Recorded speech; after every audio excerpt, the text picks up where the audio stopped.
ஒரு அடர்ந்த காட்டுல நிறைய அழகான மரங்களும் ஓடைகளும் துரு துரு விலங்குகளும் இருந்தன. அங்கே ஒரு பெரிய யானை வாழ்ந்து வந்தது. அந்த யானைக்கு பேர் என்ன தெரியுமா? அதோட பேர் ஞானம். பேர் மாதிரியே ரொம்பவும் புத்திசாலி யானை அது.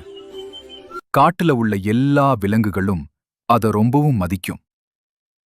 எந்த பிரச்சனை வந்தாலும் ஞானம் யானைக்கிட்ட வந்துதான் ஆலோசனை கேட்பார்கள். ஆனா அந்த காட்டுல சில குறும்பு குரங்குகள் இருந்தன. அவை ரொம்பவும் துருதுருன்னு இருக்கும். ஒரு நிமிஷம் கூட சும்மா இருக்காது. ஒரு மரத்திலிருந்து இன்னொரு மரத்துக்கு தாவிக்கிட்டே இருக்கும். ஆனா ஒரே ஒரு பிரச்சனை என்னன்னா, இந்த குரங்குகள் ரொம்பவும் சுயநலமா இருந்தன. எந்த ஒரு பொருளையும் யார்கிட்டயும் பகிர்ந்துக்கவே மாட்டுங்க. படங்கள் கிடைச்சா கூட ஒவ்வொன்னும் தனக்கு மட்டும்தான் அப்படின்னு புடிச்சுக்கும். நான் மட்டும்தான் முக்கியம் அப்படின்னு நினைக்கும். ஞானம் யானை தினமும் இந்த குரங்குகளின் சண்டையையும் சுயநலத்தையும் பார்த்து வருத்தப்பட்டது. இவங்களுக்கு எப்படி பாடம் புகட்டுறது அப்படின்னு யோசிச்சது. ஒரு நாள் காட்டுல ஒரு பெரிய விருந்து நடந்தது.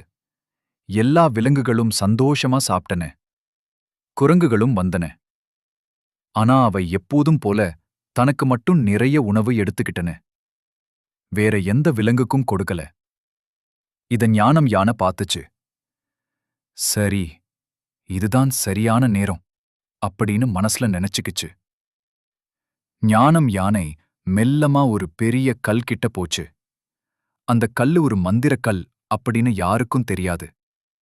ஞானம் யானை தன் தும்பிக்கையா அந்த கல்ல தொட்டுச்சு. யானை மந்திரக்கல்ல தொட்டதும் காட்டுல திடீர்னு ஒரு ஒளி பிரகாசிக்கிறது. காட்டுல எங்க பார்த்தாலும் திடீர்னு ஜகஜோதியான ஒளி வந்துச்சு.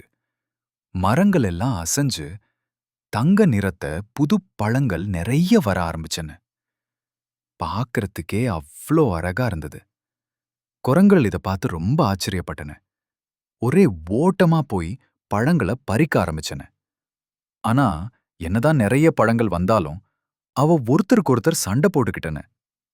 அப்போதான் யானை ஒரு பெரிய புன்னகையோட அந்த குரங்குகளை பார்த்துச்சு.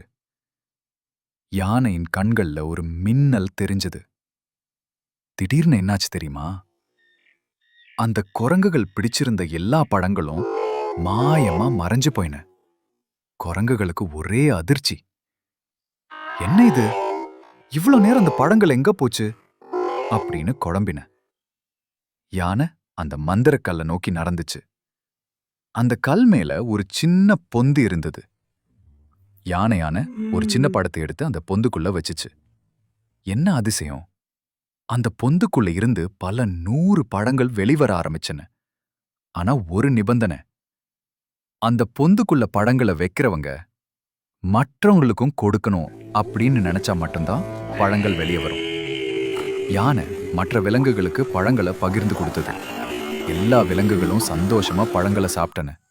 குரங்குகளை இதை பார்த்துக்கிட்டே இருந்தன. அப்பதான் அவளுக்கு ஒரு விஷயம் புரிஞ்சது. நம்ம தனியா இருந்தா எதுவுமே கிடைக்காது. சேர்ந்து இருந்தா எல்லா நன்மைகளும் கிடைக்கும். அந்த நாள்ல இருந்து அந்த குரங்குகள் மாறின. இனிமே நாங்க சுயநலமா இருக்க மாட்டோம் அப்படின்னு ஒருவருக்கொருவர் சொல்லிக்கின. மற்ற விலங்குகளுக்கும் பழங்களை பகிர்ந்து கொடுக்க ஆரம்பிச்சன. ஞானம் யானை அதை பார்த்து ரொம்பவும் சந்தோஷப்பட்டது. காட்டுல இப்ப யாருமே சண்டை போடல. எல்லா விலங்குகளும் ஒன்னா சேர்ந்து ஒரு குடும்பமா சந்தோஷமா வாழ்ந்தன. பாத்தீங்களா குழந்தைகளே, நாம் ஒருத்தருக்கு ஒருத்தர் அன்பாவும் ஆதரவாவும் பகிர்ந்து வாழவும் கத்துக்கிட்டா நம்ம வாழ்க்கையும் அந்த காடு மாதிரி ரொம்பவும் அழகா இருக்கும். யானை மாதிரி நாமும் புத்திசாலித்தனமாவும் நல்ல மனசோடவும் வாழணும். மீண்டும் ஒரு அழகான கதையோட உங்களை சந்திக்கிறேன்.